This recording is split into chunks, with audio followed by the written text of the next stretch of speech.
네, 안녕하세요. 다더머TV입니다. 오늘은 바로 본론으로 들어가겠습니다. 오늘 자료나 제가 말할 주제는 선거 자체에 대한 부정 의혹 관련해서 제대로 정리해두고 어느 정도 신빙성이 있는 재미교포 교수님이 달아준 내용들에 관련돼서 이렇게 한번 올려보겠습니다.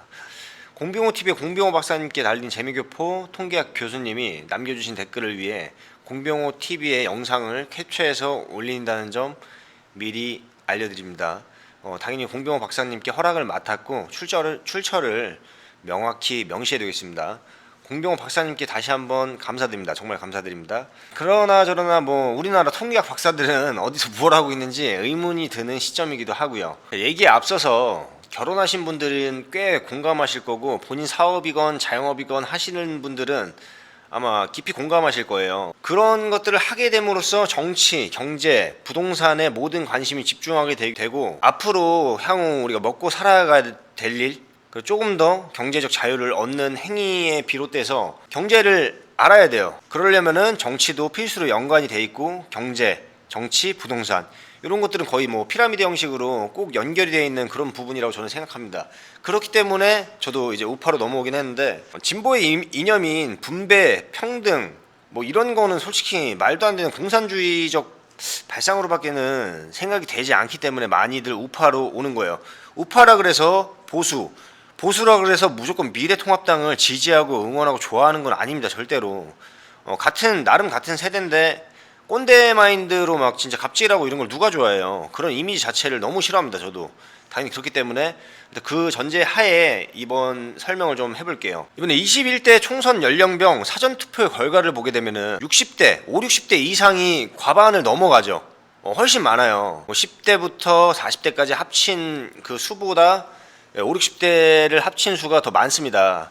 그럼에도 불구하고 사전투표가 거의 압승 수준으로 나왔죠. 사전투표만 보고 있으면 민주당이 그냥 과반석이 아니라 싹쓸이에요. 거의. 그 전에 설명해드렸던 일산 같은 경우, 고양 갑 같은 경우 이제 정의당의 심상정 의원이 출연한 그 곳만 이상하게 사전투표가 굉장히 낮았죠. 그리고 비례대표 국회의원 선거 득표율, 이것도 사전조사에서 이제 한번 나온 거긴 한데, 진짜 골 때린 게 뭐냐면, 비례대표가 민주당을 찍으신 분들은 다음 비례대표도 당연히 민주당을 찍어야 되는데, 이 얘기가 달라요. 민주당 찍은 사람이 다른 당을 찍었다. 이거 말이 안 되잖아요. 근데 미래한국당이 비례대표에서는 훨씬 많이 나왔다 이거죠. 왜 비례대표가 아닌 선거는 민주당을 찍고 왜 더불어시민당이 아닌 미래한국당을 찍냐.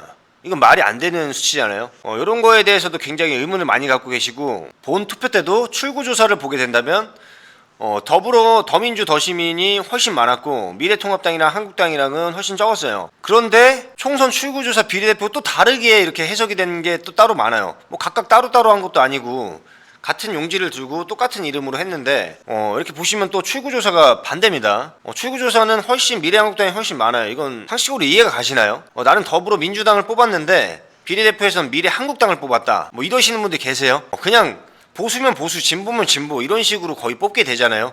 이런 것들도 의문점의 하나입니다. 공병호TV에 공병호 박사님이 올리신 내용들을 캡처한 내용입니다. 자, 서울 수도권, 인천 등 거의 모든 지역에서 여당 후보는 사전선거라는 표본 집단에서만 13% 내외로 앞선다.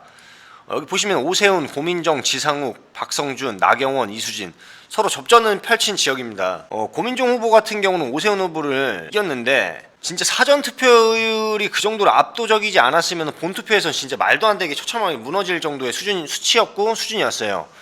나머지 애들도 마찬가지죠, 사실. 공병호 박사님이 이들 외에도 여당 후보가 13% 내외로 앞섰다. 이거는 그 전에 올려드린 제 영상에서 수치들을 보시면 아시는데, 진짜 말도 안 될 정도로 거의 다 60% 내외로 전부 다 동일하게 이렇게 사전투표가 먹혀 있는 걸 볼 거예요. 거기서 이제 많은 의문점들을 가졌고, 지금 그 의문이 폭증이 되고 있는 거죠. 이건 정말 합리적 의심이라고 밖에는 설명을 못 드릴 것 같아요. 이게 합리적 의심이 아니면 뭘까요, 대체? 사전투표가 어떻게 그렇게 일괄적으로 60%씩 다 나올 수가 있어요. 거기다 5, 60대가 가장 많이 참여한 사전투표인데도 불구하고요. 제가 오늘 집중적으로 말씀드릴 부분이 이 부분입니다. 이분이 이제 성함이 김좌진이라는 미국에서 통계를 전공하고 있는 교수님이에요. 미국 대학에서 통계를 가르치고 있습니다라고 여기 적혀있죠. 민주당의 사전투표자 수가 통합당보다 더 많이 나오는 확률은 2의 30승, 즉 10억 7천만 분의 1이라는 확률이 나옵니다. 이거 로또보다 더 힘든 거죠, 한마디로. 요 밑에 무슨 메소드를 뭐 적용하고 뭐 이렇게 통계학 관련된 용어들을 이렇게 쓰셨는데 솔직히 저는 요거는 잘 모릅니다. 정정할게요. 김자진 박사님이 아니라 김좌근 박사님. 재미통계학자, 재미통계학 교수님이시죠. 이 방법은 최대 가능도 방법, 통계학에서 말하는 ML을 사용한 것입니다. 특정 선거 결과를 어느 정도 만들어야겠다고 먼저 목표치로 정하고, 그걸 미리 정하지 않는 이상은 이런 값이 나올 수가 없다는 거죠. 사전투표에서도 가능도를 최대로 만드는 모수를 구하는 방법을 사용했음을 뜻. 자, 그렇다면 모든 선거구에서 플러스 13% 정도 더불어민주당 후보가 앞서는 것은 확률적으로 거의 수조분의 1이 되기 때문에 거의 제로라고 볼 수 있다. 통계학적으로는 거의 그러니까 불가능하다는 소리죠. 통계학적으로는 불가능하다 해도 저희 좌쪽에 있는 분들의 상식적으로는 가능할 수도 있어요. 그렇게 우기면 되니까 그냥. 자, 모든 선거구에서 더불어민주당 후보가 이기는 것은 수십억 분의 1의 확률이라고 명시가 되어 있습니다. 여기 진짜 이게 팩트예요. 통계학적으로 확률적으로 나올 수 없는 숫자를 지금 나오게 돼 있죠. 그 다음 뭐 자료들을 한번 보실게요. 이건 불가능하다는 소리예요. 한마디로 통계학적으로. 자, 여기 보시면은 더민주 사전투표율 63.2, 미통당 36.78%. 이게 불가능하다는 소리가 요겁니다.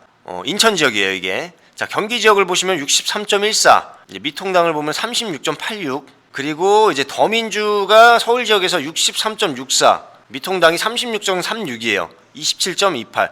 통계 마지막에 총개를 볼게요.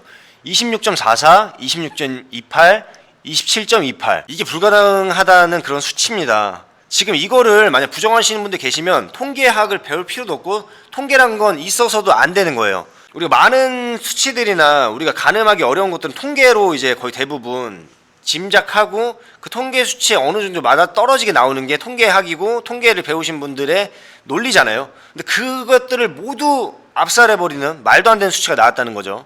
자, 여기 보시면 굉장히 화나신 분이 이것이 말이 되는가? 조작 실무를 맡은 놈이 누구인지 국민들 보러 증거를 사방에 흘리고 다닌다. 여기 보시면은 진짜 이게 가능하다고 보세요. 관내 사전투표랑 퍼센트 게이지가 똑같아요. 완벽하게 똑같진 않습니다. 소수점까지. 근데 이거는 거의 불가능에 가까운 수준은 아니잖아요. 근데 여기 골 때리는 게 뭐냐면 밑에 개를 보면은 0.038%, 황교안이 마이너스 0.038%예요. 앞에 숫자는 동일하죠. 67%, 32%. 이게 가능하다고 보세요. 지금에 와서 이제 꼬투리 잡고 시비 걸지 마라 이렇게 생각하시는 분들이 꽤 계실 것 같아요. 이런 수치를 보고도 그런 말을 한다면은 정말 이거는 할 말이 없는 거예요. 그냥 조작을 하든 뭘 하든 니들 마음대로 해라. 이거를 충분히 합리적 의심을 해볼 수 있는 수준이 넘어섰는데도 불구하고 그렇게 생각을 하시죠. 자, 여기 보시면은 민주당 정의령의 관내 사전 득표수 곱하기 0.39를 곱하면은 이렇게 됩니다. 미통당 민경욱의 관내 사전 득표수 곱하기 0.39를 곱하면 이 수치가 나와요. 정의당 이정미의 관내 사전 득표수를 0.39로 곱하면 이런 수치가 나옵니다. 그러니까 이게 많이들 의심하는 게 이렇게 하려면 미리 기계로 계산을 하고 짜맞추고 해야 이런 결과가 나온다 이 소리죠. 이러니까 어떻게 합리적 의심을 안 해요 사실. 자, 마무리로 이제 김좌근 박사님이 남기신 마지막 댓글이에요. 저는 통계를 전공한 사람으로서 볼 때 이것은 합리적 의심이 아니라 결정적 의심입니다. 통계학을 전공하신 교수님이 자기들 유리할 때만 물고 빠는 미국에서 통계학 교수를 하고 계신 분이에요. 결정적 의심이라고 말씀을 하시죠. 이러한 상황이 일어날 확률은 수십조분의 1도 안 됩니다. 실질적으로 볼 때는 불가능이라고 얘기했죠. 사전투표의 개표만 전자개표를 했는데 이 전자개표기는 언제든지 조작할 수 있습니다. 그런 사례도 제법 나왔습니다. 그런 사례가 있고, 그러니까 여기서 그냥 팩트는 결정적 의심이고 실질적으로 볼 땐 불가능하다는 소리죠. 로또보다 더 확률이 희박하다 이 소리예요. 그거를 지금 말도 안 되게 다 해낸 게 이번 22대 총선입니다. 이런데도 합리적 의심하는 사람들을 정신병자로 몰아갈 거예요. 많은 사람들은. 자, 여기 한 번 더 정리를 한 걸 마무리할게요. 민주당 63%, 사전투표, 통합당 36%, 서울투표예요. 경기지역 민주당 63%, 통합당 36%, 인천지역 민주당 63%, 통합당 36%. 이 수치를 다 그냥 아무렇지 않게 받아들이실 분 계신가요? 이거는 말도 안 되는 수치잖아요. 이게 어떻게 이렇게 딱딱딱 짜맞춰질 수 있어요? 투표라는 거는 많은 사람들이 불특정 다수가 어느 당을 찍을지 어떻게 될지 모르는데 이 수치만 놓고 보면 너무 짜맞춰진 게 티가 나잖아요. 이거를 어떻게 의심을 안 할 수가 있어요? 사람인 이상 말도 안 되잖아요. 이건 기계가 했다 그러면 인정할 수 있잖아요. 근데 기계가 한 게 아니잖아요. 우린 사람이잖아요. 본투표랑 사전투표랑 이렇게 차이가 난다는 그 자체가 모순이잖아요. 안 그렇습니까? 본투표에서도 이런 수치가 나왔나요? 절대 안 나왔죠. 이게 어떻게 이런 거 의심을 안 할 수가 있어요. 좌파 여러분들, 이게 맞다고 생각하세요? 그냥 그렇구나. 우리가 미는 당은 종교이기 때문에 니네가 뭐라 그러든 우린 들리지 않는다. 그냥 무조건 이겼으니까 맞는 거다. 이렇게 받아들이실 수 있으세요? 만약에 통합당이 압승을 했는데 미통당이 압승을 했어요. 근데 이런 수치가 나왔어. 받아들일 수 있으세요? 한 분도 못 받아들이실걸요. 지금 들고 난리 났을 거예요. 왜냐면은 지금 거짓 선동 같은 뉴스들이 뭐 서로 제가 많이 한다고 얘기했지만 이번에 너무 수준이 심각했었어요. 제 개인적으로 봤을 땐. 그래서 정내미가 더 떨어졌는데 이 수치를 보고도 에라 모르겠다. 무조건 니들이 졌으니까 나는 모른다. 이렇게 넘어가실 수 있는 분 계신가요? 좀 굉장히 궁금합니다. 마지막으로 공병호 박사님한테 정말 감사드리고요. 국내 통계학자들도 제대로 된 통계를 한번 내서 우리도 이쪽에 편향되지 않았다는 걸 좀 보여줬으면 좋겠어요. 왜 국내 통계학자들은 이거를 아무 말도 안 하는지 저는 굉장히 의구심이 듭니다. 영상 봐주셔서 감사하고요. 다음에 더 좋은 내용으로 좋은 영상 만들 수 있도록 노력하겠습니다. 감사합니다.